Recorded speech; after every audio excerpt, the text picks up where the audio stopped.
Hey everyone! Welcome back to my YouTube channel. It is time to read a story with Gabby.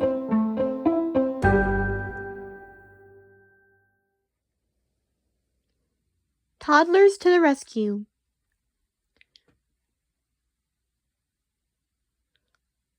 Well, you know what? Guess what? I do believe that this is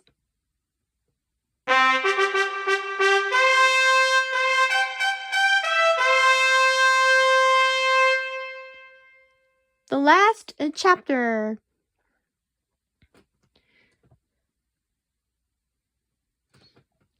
And so, well, here we go. Toddlers to the rescue. The goblin threw his head back and laughed. "Ha ha!" he roared. "You girls can't outsmart me. I'm the best worker in this whole kids' club." Kirsty glanced around the playroom.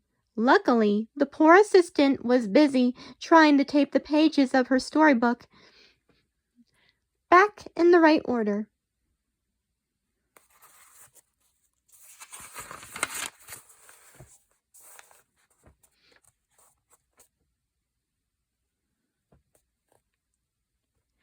"Bailey," she whispered quietly, "would you like to hide behind me?"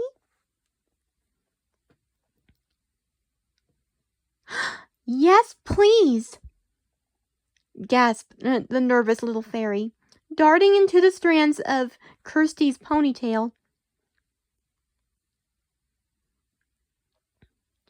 Rachel stepped forward to plead the goblin, but he didn't seem to care about the trouble he'd caused.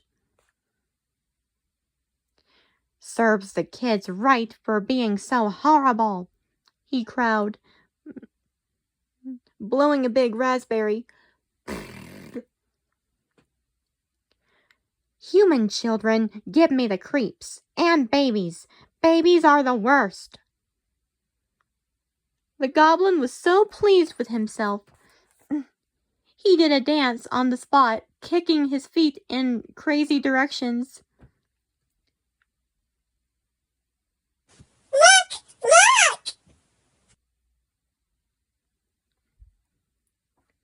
The toddlers in the cozy corner had stopped crying.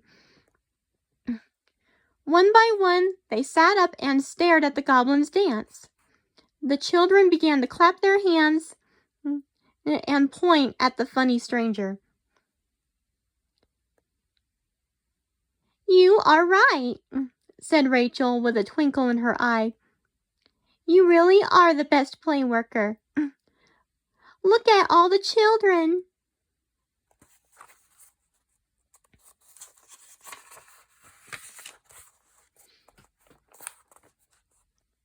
"What?" asked the goblin, spinning on his heel. The toddlers had formed a circle around the goblin, their chubby cheeks pink from laughing. A little girl tugged on his apron and tried to hold his hand. Another boy tried to copy the goblin's dance by stamping his feet and wiggling his bottom.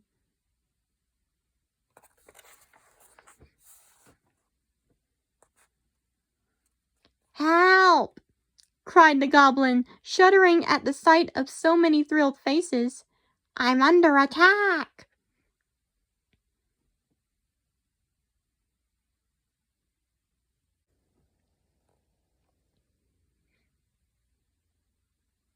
The goblin shot into the air, but the children just laughed even harder.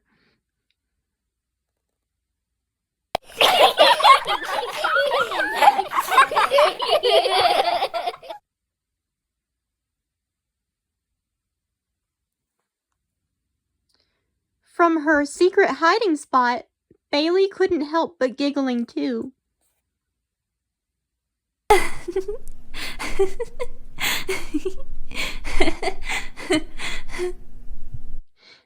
"He He looked so terrified of those little kids. She trilled. How silly.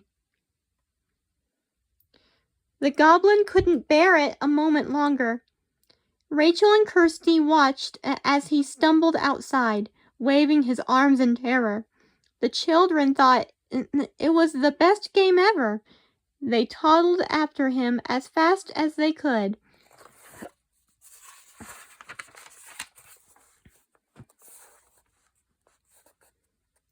Well, that's something I've never seen before, remarked Kirsty. He's the Goblin Pied Piper.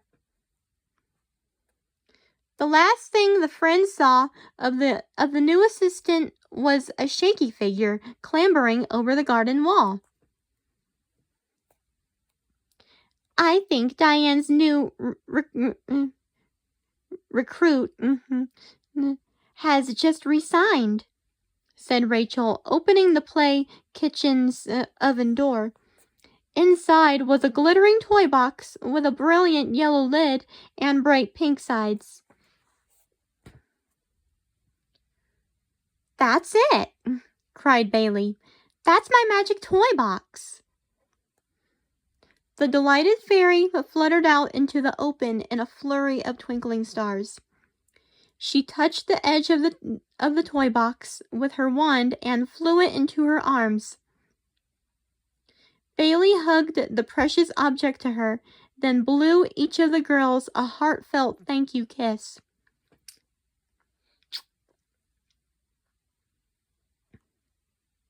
Now the children can play nicely again, said Rachel.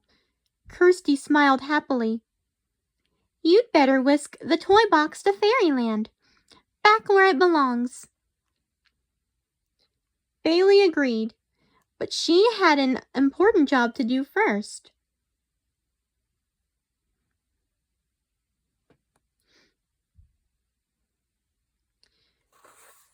She thought for a moment, then pointed her wand up to the ceiling. Pitter patter, tiny feet, everything be nice and neat. There was a flash of gold light so dazzling.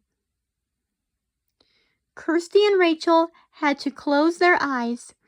When they opened them again, the nursery had been transformed. Yay, that's great.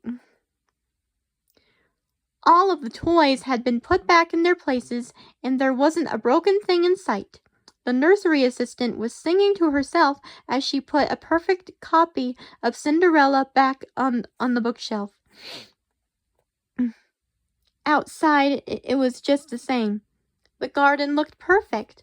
The children were playing happily on the lawn, sharing their toys beautifully.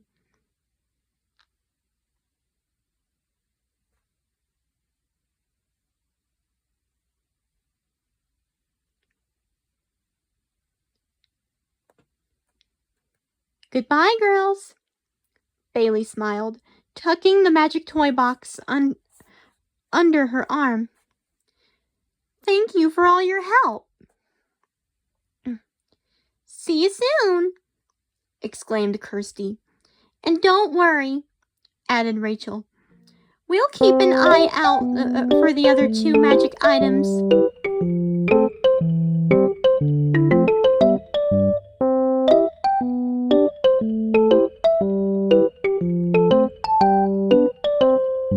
The best friends shared a secret smile, then ran over to find Tom and Lily. Now, laughed Kirsty, scooping the twins up in a big hug. Let's go back to the lodge and build some sandcastles.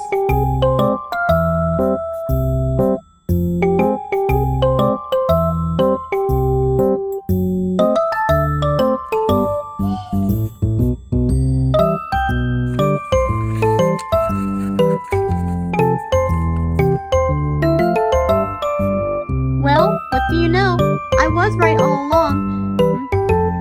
That was the end of the story. And it was. And so, well, there you